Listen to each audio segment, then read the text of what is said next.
Welcome to the Pod Slice.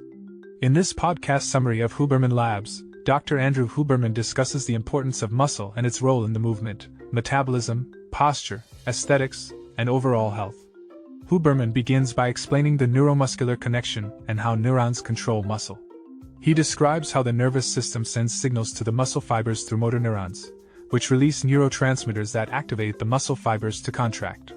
He also notes that the number of motor units and the frequency and intensity of their firing determines the strength and precision of the muscle contraction. By understanding the neuromuscular connection, individuals can optimize their neuromuscular system for their specific goals.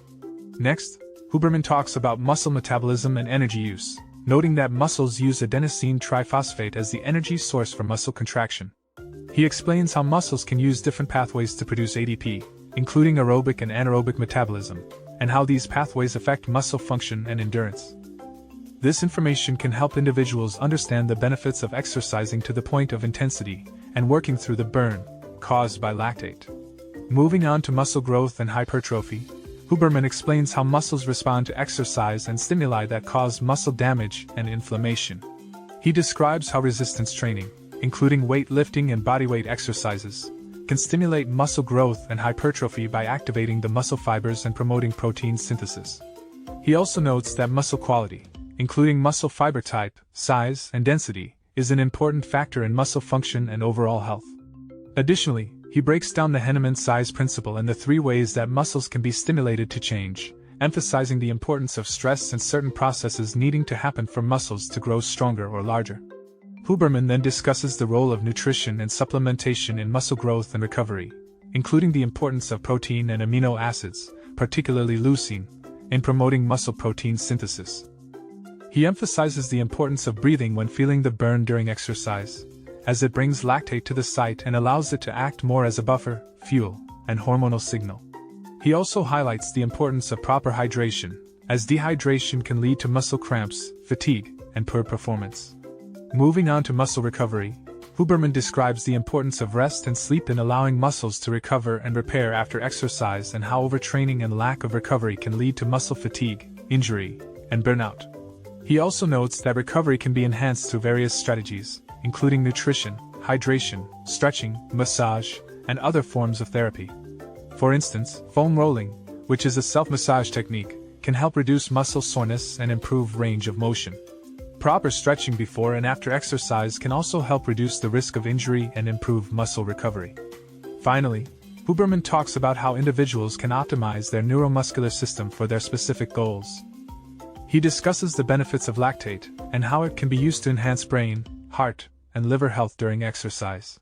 He emphasizes the importance of the mind-muscle connection, which is the neural control of specific muscles, and how this can help individuals contract muscles hard enough to the point where it almost cramps. This is a key feature of the neuromuscular system to appreciate as individuals begin to talk more about specific protocols. In addition to discussing muscle physiology, Huberman also delves into various aspects of resistance training, including recovery, tracking and improving recovery, and enhancing the benefits of resistance and endurance training. He notes that recovery is essential for seeing improvements from session to session and preventing injury. Therefore, he provides various methods to assess recovery, including heart rate variability, grip strength, and subjective assessment of muscle soreness.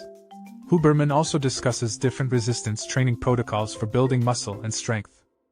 He explains that the ability to contract a muscle hard is inversely related to the number of sets needed to stimulate and isolate that muscle. Hard contractions in between sets can improve the nerve-to-muscle connection and enhance hypertrophy. He also talks about the importance of pre-exhausting muscles, where isolating a muscle before a compound movement allows the compound movement to target that muscle group more effectively. To optimize recovery, Huberman suggests using simple tools to track recovery such as HRV, grip strength, and carbon dioxide tolerance. He recommends adjusting training or recovery protocols accordingly based on the results. He cautions against using cold as a recovery tool, as it can interfere with some of the pathways related to inflammation that promote muscle repair and growth. Instead, he suggests using tools like physiological size or deliberate disengagement of the nervous system at the end of training to kickstart the recovery process. In terms of nutrition and supplements, Huberman emphasizes the importance of getting essential amino acids, especially leucine, with each meal to support muscle synthesis and repair. He suggests eating 2 to 4 times a day, ensuring that sufficient amino acids are consumed in a way that is compatible with one's ethics and nutritional regimen. He outlines 3 supplements that can improve performance and are well supported by scientific literature: creatine, beta-alanine, and electrolytes. Moreover, Huberman discusses the role of exercise in cognitive function. While exercise can be beneficial for brain health, hard bouts of exercise can lead to a reduction in oxygenation of the brain, which can impair cognitive function. Therefore, it is important to control the intensity and duration of exercise to ensure that cognitive function is not impaired. He suggests leveraging the focus generated by exercise to improve cognitive performance by scheduling intense cognitive work on the days when one does not do physical training. Lastly, Huberman suggests the best time of day for training. He notes that training 30 minutes, 3 hours, or 11 hours after one's normal waking time can be very beneficial and can provide predictability or regularity to when the body will be ready to train well. There is evidence that training in the afternoon is better for performance, whereas training for body composition and strength changes does not depend on when one trains. Overall, Huberman emphasizes the importance of recovery and tailoring resistance training protocols to individual goals and abilities. He suggests that a combination of systemic and isolated training can be beneficial and that the best way to assess recovery is through simple tests like HRV, grip strength, and subjective assessment of muscle soreness. By using these tools, adjusting training or recovery protocols accordingly, and optimizing nutrition and supplements, individuals can optimize their recovery, enhance their physical performance, and improve their cognitive function. Thank you for listening to this podcast summary episode of the Pod Slice. Make sure to like, comment, and subscribe for more content like this.